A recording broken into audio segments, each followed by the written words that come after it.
Bangladesh premier league বিপিএলে বিদেশি ফ্র্যাঞ্চাইজিদের অংশগ্রহণের সুযোগ দেওয়ার পূর্ব অবস্থা থেকে সরে এসেছে বাংলাদেশ ক্রিকেট বোর্ড বিসিবি। সম্প্রতি বিপিএল দলগুলো নিতে আগ্রহী প্রতিষ্ঠানগুলোর কাছ থেকে এক্সপ্রেশনস অফ ইন্টারেস্ট আহ্বান করেছে বিসিবি।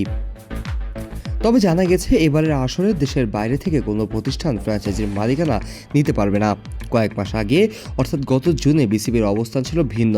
সেই সময়ে বিপিএল নিয়ে ইফতেখার রহমান মিঠু বলছিলেন, সবার জন্য উন্মুক্ত, ক্রাইটেরিয়া পূরণ করলে আমাদের সরকারি নীতিমালা সবকিছু ঠিকঠাক থাকলে তারা দল নিতে পারবে। কিন্তু সময়ের ব্যবধানে সেই নীতি থেকে সরে এলো বিসিবি। গত 11 অক্টোবর শনিবার সন্ধ্যায় বিসিবি দেশের 10টি অঞ্চলের নামে ফ্র্যাঞ্চাইজির মালিকানা নেওয়ার জন্য আগ্রহীদের কাছ থেকে এক্সপ্রেশনস অফ ইন্টারেস্ট আহ্বান করেছে। সময় স্বল্পতার কারণে আগ্রহী প্রতিষ্ঠানগুলোর মধ্যে ইতিমধ্যেই ক্রাইটেরিয়া পূরণ করতে পারে এমন 5টি প্রতিষ্ঠানকে ফ্র্যাঞ্চাইজির মালিকানা দেওয়া হতে পারে বলে জানানো হয়েছে।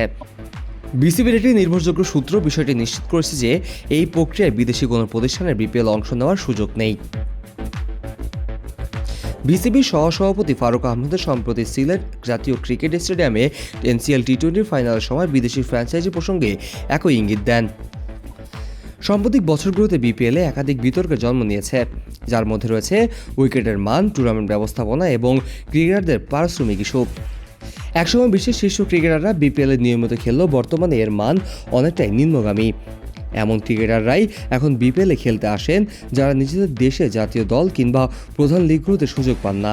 হাতে গোনা 2-1 তারকা ক্রিকেটাররা এলেও তারা খেলেন কেবল কয়েকটি সীমিত ম্যাচ।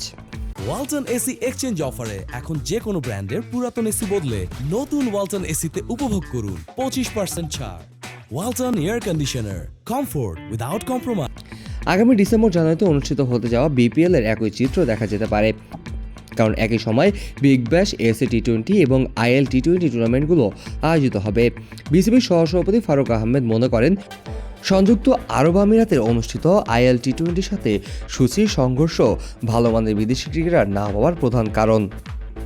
তিনি বলেন, বিদেশি ক্রিকেটারদের ব্যাপারে বলতে হয়, বিপিএলে বিসিবি চেষ্টা করছে। আমাদের সবচেয়ে বড় অসুবিধা হবে যদি আইএল টি-20 যেটা দুবাই হয় ওইটার সাথে ক্লাশ করলে, কারণ আপনি জানেন তাদের 9 বিদেশি খেলোয়াড় খেলে। ওইটার সাথে যদি ক্লাশ না করি তাহলে তো বেশি বিদেশি খেলোয়াড় পাওয়া যাবে। বিপিএলের শুরু থেকে পাকিস্তানি ক্রিকেটাররা টুর্নামেন্টে আধিপত্য বিস্তার করে আসছেন। তবে আগামী আসরে ফাহিম আশরাফ, ইফতিখার আহমেদ, খুশদিল শাহ, মোহাম্মদ নওয়াজের মতো ক্রিকেটারদের নাও দেখা যেতে পারে।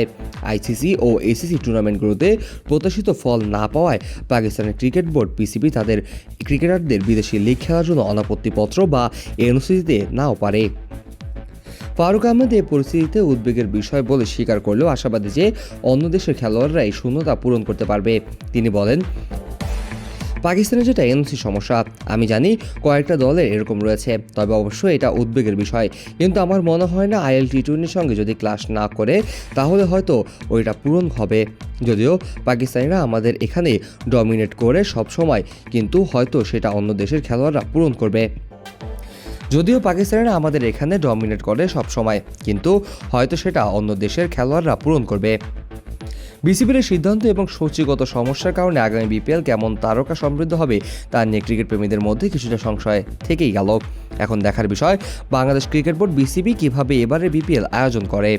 Kazi Mohammad Arafat, on field.